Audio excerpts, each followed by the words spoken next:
You must find a way to serve. Martin Luther King said that not everybody can be famous, but everybody can be great because greatness is determined by service. Now, we live in a world where everybody wants to be famous and where we admire people for just being famous. We think being known brings us value. The truth is, all of that will fade in time. The real truth is that service and significance, service and the significance that you bring to your service is that which is lasting. So to be able to, whatever your occupation or job or talent or gift is, our honorees today getting doctorate degrees, to apparently opposite fields, HIV and AIDS and the spoken word. But what they have in common is service, using the spoken word in service to community and the world.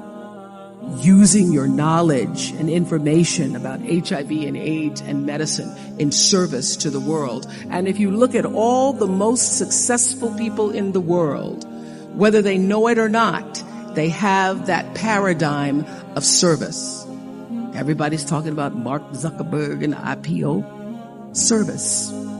Jay-Z rapping. Service. Through the word, to people, through song. For many years, I was really just happy to be on TV, and people would stop and say, "Oh, you on TV?" Yeah, I'm on TV.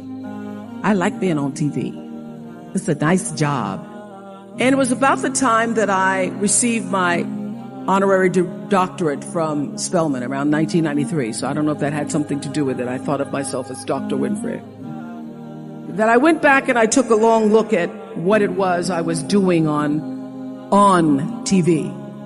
And made a decision that I was no longer going to just be on TV, but I was going to use TV as a platform, as a force for good, and not be used by TV. And I will tell you, my decision to make that significant change in the way I operated on television, using television as a service, changed my career exponentially. Service through medicine, service through art, using whatever it is you produce, your product, as a way of giving back to the world. When you shift the paradigm of whatever it is you choose to do to service and you bring significance to that, success will, I promise you, follow you. Service and significance equals success.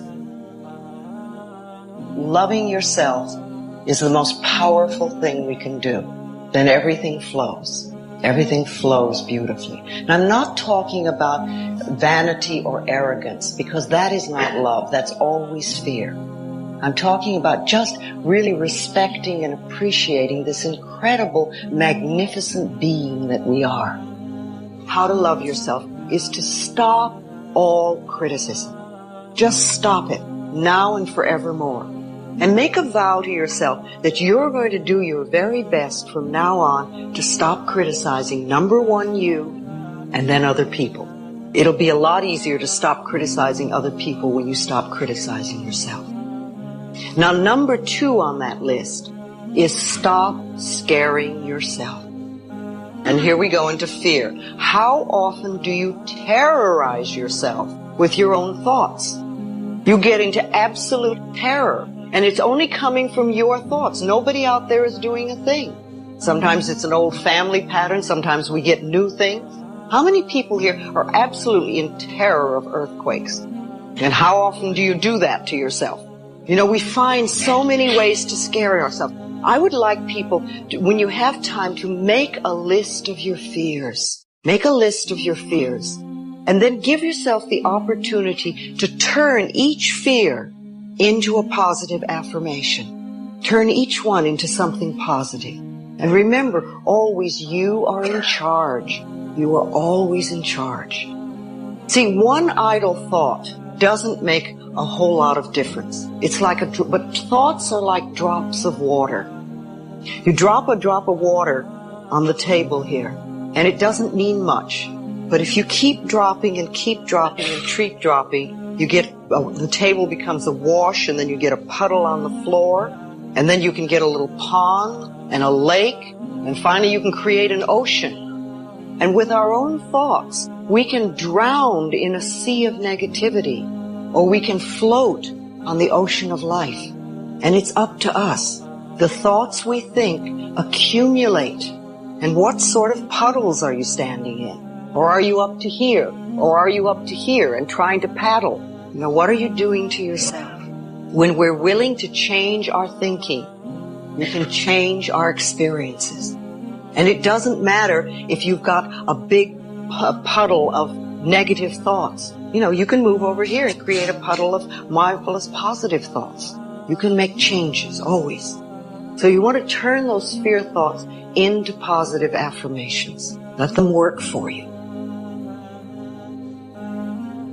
As I think about this idea of getting what you really want and being able to attract it into your life, what we have to look at is basically the obstacles that we have conditioned ourselves. And you notice I say that we have conditioned ourselves, because I have never believed that we need to be putting the responsibility on someone else. If you're conditioned, it's because you have allowed yourself to become that. And if we conditioned ourselves to believe certain kinds of things, and one of the things that we kind of believe and hang on to and live with is this whole idea that all of the things that happened to me in my past are what are keeping me from doing what I'd like to do today. So we hang on to these things and we fill ourselves with blame. We say, I'm the middle child. I'm the youngest child. I'm the oldest child. I'm an only child. Any one of those is a great excuse. You know, if you're the youngest child, you can say, well, you know, how could I be making decisions for myself and be a fully functioning person today when I always had somebody else telling me what to do my whole life? How could I think for myself? If you're the oldest child, you can simply say to yourself, well, how could I be expected to think for myself? I always had to think for somebody else. I was always doing it for somebody else. And that leaves the middle child, you know, the classic identity crisis. Oh, poor me. My mother didn't even know my name. She was always calling me by this one's name or that one's name. So I don't know where I fit in. So that takes care of everybody except the only child. And of course, the only child, your parents looked at you and said, we won't be doing that again. You have to live with that, I don't. So everybody, with their birth order, or with their mother liked their sister better, or that we had enough, or we didn't have enough, or we had too much, or we lived in the north, we lived in the south, I'm too tall, I'm too short, I've got too much hair, I don't have enough hair, it's falling out, it's not falling out, whatever it is, we all have these excuses. And I call all of these things that we hang on to and use to keep ourselves from reaching these higher places in our lives, the wake. I call it the wake. And the wake comes from a story that I heard Alan Watts tell one time, and it was a very powerful story. He said, your life is like a boat, and it's heading up the river at, say, 40 knots.